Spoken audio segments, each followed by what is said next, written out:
Welcome, everyone.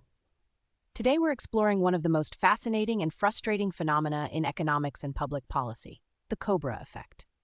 I want you to imagine a problem: too many venomous snakes in a city, and a solution that seems so logical, so straightforward, that nobody questions it. That solution made the problem dramatically worse, and the pattern it revealed has repeated itself across centuries, continents, and industries. By the end of this presentation, you'll understand not just the story, but the structural logic that makes perverse incentives almost inevitable, and what we can do about it. Before we dive into the narrative, let me lay out the structure of our argument.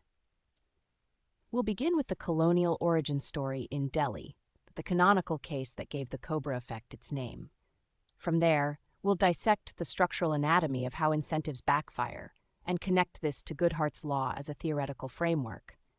Then we'll examine modern cases, including the Wells Fargo scandal, that show this pattern is alive and well. Finally, we'll explore design principles for building systems that resist gaming. This argument builds cumulatively, from a single historical anecdote to a universal principle of institutional design. Let's transport ourselves to Delhi in the early 1900s, under British colonial rule. The city faced a genuine public health crisis, a proliferation of venomous cobras endangering the population. For British administrators, this was a problem that demanded action, and the solution they chose seemed perfectly sensible, even elegant. But what unfolded over the following months would become a textbook case of how not to design incentives. The exact year varies across historical accounts, but the story places us in the early decades of the 20th century, where colonial bureaucracy and local entrepreneurial ingenuity collided in ways no one predicted. The British government's reasoning followed a straightforward causal chain. We want fewer cobras, so we'll pay for dead cobras. The more dead cobras people bring in, the fewer live cobras remain on the streets.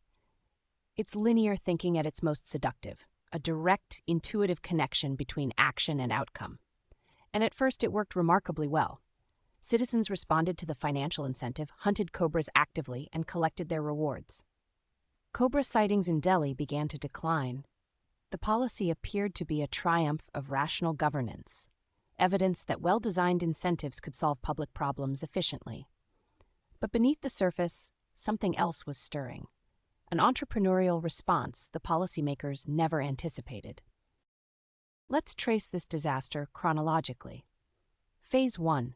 The bounty is announced, and locals enthusiastically begin killing cobras. Phase 2. The policy appears successful. Fewer cobras are spotted in the city, and administrators congratulate themselves. But here at Phase 3, the critical pivot occurs.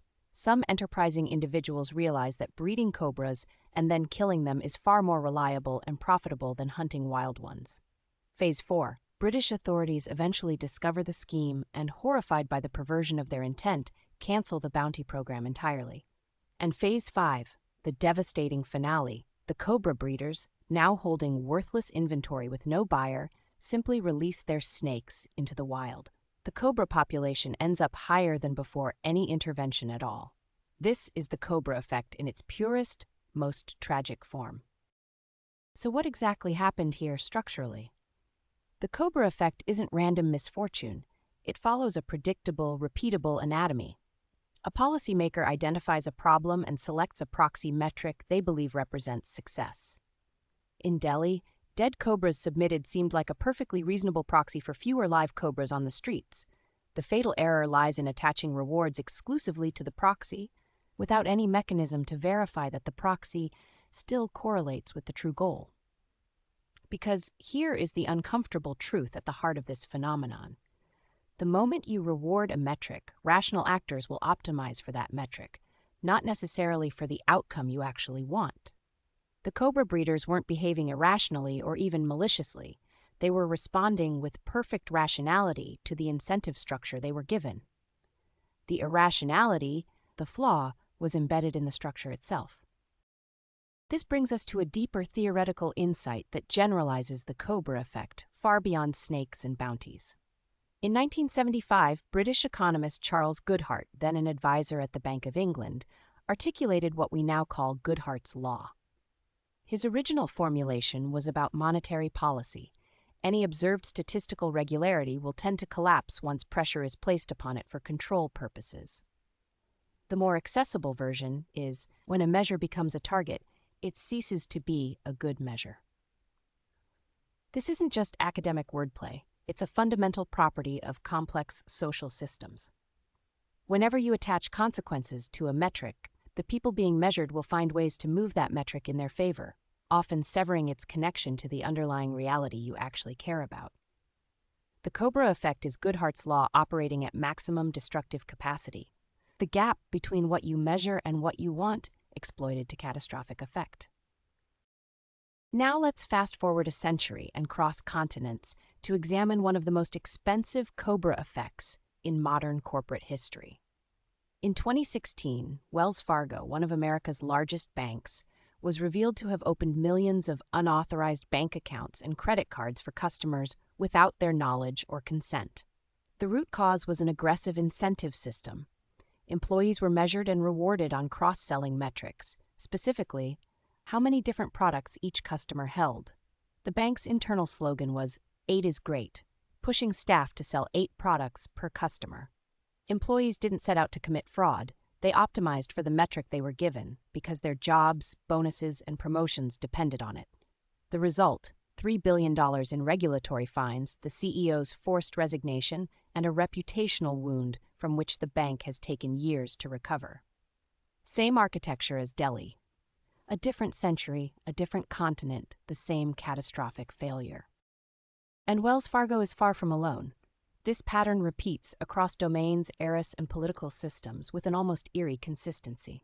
During the Vietnam War, the U.S. military's reliance on body counts as a metric of progress, if it bleeds, it leads, led to systematically inflated and sometimes fabricated kill statistics that distorted strategic decision-making at the highest levels. In education systems worldwide, tying school funding or teacher evaluations to standardized test scores has produced generations of teaching to the test, where students can pass exams without developing genuine understanding or critical thinking. In healthcare, policies that penalize hospitals for high readmission rates have, in some documented cases, led to hospitals avoiding the sickest patients or discharging them prematurely. Even the Soviet planned economy fell victim. When nail factories were evaluated by the number of nails produced, they churned out millions of tiny, functionally useless nails. When the metric was changed to total weight, they produced a few comically enormous nails, equally useless. The architecture of failure is identical in every single case. So how do we design systems that resist the Cobra effect? Let me offer 5 evidence-based principles drawn from the research and from the failures we've examined. First, define the true goal with precision. Don't confuse the metric with the mission. Write down what you actually want to achieve, then separately identify what you'll measure. Second, stress test your metrics before deploying them. Convene a room of smart, slightly cynical people and ask them directly, how would you game this? Their answers will be uncomfortable but invaluable. Third, use multiple measures that triangulate, quantitative and qualitative, leading and lagging indicators, so that no single metric can be gamed without detection. Fourth, build monitoring systems that actively look for gaming behavior from the very start, not as an afterthought when the damage has already accumulated. And fifth, perhaps most importantly, reward the behaviors and decision-making processes that lead to good outcomes, not just the outcomes themselves. Integrity in the process is almost always a better long-term predictor than any single endpoint metric. Let me leave you with this final, synthesizing thought. The Cobra effect is not merely a historical curiosity or a colorful anecdote from colonial India. It is a structural warning embedded in every incentive system ever designed. The people you seek to influence, whether employees, citizens, students, contractors, or institutions, will find the shortest path to the reward you offer. If that shortest path also serves your true purpose, you have designed well. If it undermines your purpose, you have designed a Cobra effect. On the left, we see the diagnosis. Policymakers confuse the signal with the goal. On the right, the prescription. Design with skeptical rigor, as if your incentives will be gamed, because they will be. The gap between good intentions and good outcomes is bridged not by hope, not by moral appeals, but by rigorous, iterative, incentive-smart design. Thank you very much. I welcome your questions.